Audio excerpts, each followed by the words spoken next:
Hey, Erik, how are you? I'm good. How are you? Doing good. How's your day so far? Yeah, wonderful. Is it the morning for you? No, it's all this night here. Okay, yeah. Oh, it's night. Oh, Oh, yeah. wonderful. That's So, so Erik, why is it scheduled to be out on October 8th? So, can you tell me a bit about the songwriting and the production behind this album? well, even if it was a pandemic, we wrote it in the same way as we did before. We met up in my studio, sitting together in the same room. I think that's super important. I'm not very much into writing music over Skype or Zoom or anything. I think it's very important that you actually meet the persons in the same room. Yeah. And yeah, and we also got Victor, our new bass player. He has Mhm. also been involved in some of the songwriting as well. So it's been really good vibes during the whole process of everything from starting recording or writing the record to recording. Everything has been it's been taking time. It's been hard work, but it's been really fun. Sounds great. Sounds great. And is there any theme or a concept that was structured in this album? The teamwork. No, a theme or a concept. A theme. Well, yeah. I guess the theme kind of was that we wanted to write an kind of an up tempo fun record. So, more like a party album. The last album was kind of, I wouldn't say it was dark and slow, but it was, this one is more, it's got some of the kind of almost a punk attitude in some of the songs, even if it's melodic rock. So I think maybe that's the theme. We wanted the record to be the opposite of the pandemic, kind of. Yes, sounds great. Sounds great. And Mm. I had the opportunity to listen to the album in complete. It was totally awesome. Each song was brilliantly done, and the music was amazing. And you guys did a perfect job in the album. Thank you so much for this new album. It's totally awesome. Oh, Thank you so much for that. oh, wonderful! Thank you. And this the previous album, the 2019 album Paradigm, was a huge success for you guys with amazing songs and things. And I believe this album will also be much received by the fans better than Paradigm. So, how as the band you feel about the outcome of this album? Yeah, we are super excited. I actually got the album, the real album, sent to me yesterday. We got it on, two different colors of vinyl. It's a super. It all feels very luxury. The package, and we have also the old a cassette, and we got to see it. I haven't been this excited about the album for a long time. It almost felt like it was my first album. I was super excited when it came, and I read through the lyrics like like I was a fan. It was fantastic.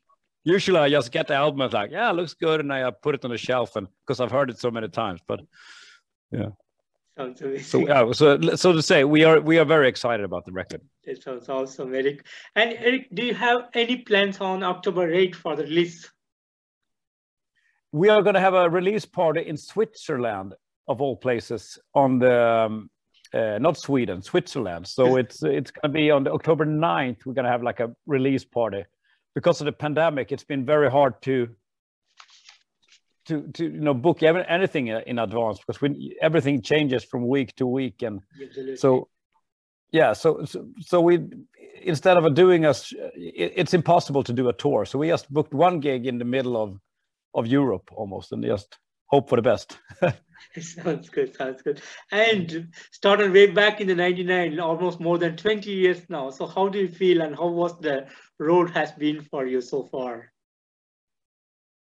Well, it's been better and better for every year, absolutely, without a doubt. And the last, I'd say, the first 10 years we were really bad. We actually we wrote bad songs. We produced it poorly, and it took a while for us to learn the craft of writing songs, because we never had the budgets to have any producers or help with anything. So we started like any other band, like demos. I bought a cheap computers and mixed the record myself, which it didn't sound very good, and we didn't play very good, and we didn't write good. But as we went along, we kind of learned the craft of creating songs, which, you know, songs are the most important thing of everything. We can, I think, so once we learned the craft of writing songs, people actually paid attention to the band. So from, like, let's say like 2012, 2015, people really started to, you know, take notice of Eclipse, and we started touring, and it's been better for every year. And I think we actually make better records for every time as well. Totally awesome, Erik. And Erik, would you like to share some of the great moments that you had over the years? Well, I think, well, the first, I remember when we went to Spain the first time and played live.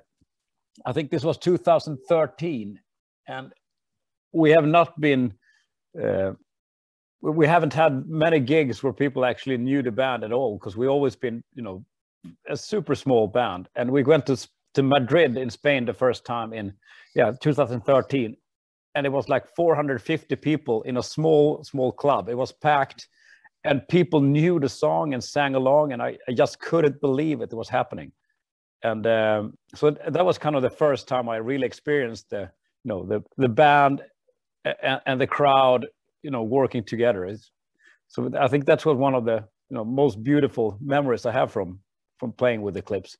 But of course, you know, opening up for Aerosmith, and you know, playing all festivals and all the tours, we've been having so many great times. And I can't wait to get out on the road again and start all over again with this touring. If I've learned something from the pandemic, is that I really love, you know, being out on tour and play music in front of people. Sounds good, Erik. And Erik, do you have any plans scheduled either by end of the year or early 2022 for any touring around the world? To start with, we are doing Scandinavian dates, because we are opening up at the moment from, I think by the end next week, I think Sweden is opening up completely as it was before. And hopefully in the beginning of next year, we will play in at least a European tour. We're going to go for, I know we have a gig in America booked at the Monster Rock Cruise. And so hopefully there will be some more American dates as well. And hopefully we'll go to Japan and Asia as well during the year. Let's see what happens. It's, you know, usually you have 2 years you can make plans in advance. When you plan for a record, you plan for tours. Now it's been like we can't even plan 2 weeks. So it's been very hard. It's been very difficult. Yes, hard times. And what would be the dream for you? Well, I don't know. It's just the dream is, I guess, it's having a good time and live a long, happy life. I think that is a dream. But watch my kids grow old. but well, I think we're in the dream right now, and I think I'm you know, just talking to you and being able to do the stuff you love, you know, do music, which I didn't start music because I wanted to make money out of it. I started out of love for music, and being able to full-time do music, and people, you know, that people care at all. It's a luxury. So I think we're living in the dream right now. Sounds great, Erik. And Erik, finally, what would be the message for your fans around the world? Well, I hope you will like the new record as much as we do, and we can't wait to go out on tour and play live again and meet all the beautiful people. Sounds good, Erik. And Erik, thank you so much for giving your time today for me for this interview. It's really a pleasure for me to talk to you. And thanks for the beautiful music that you've been delivering over the years, and for this amazing album that you're putting on October 8th. Thank you so much for that. And you have a good day ahead. Take care. Same to you. Bye. Bye. Thank you. Bye. Bye-bye.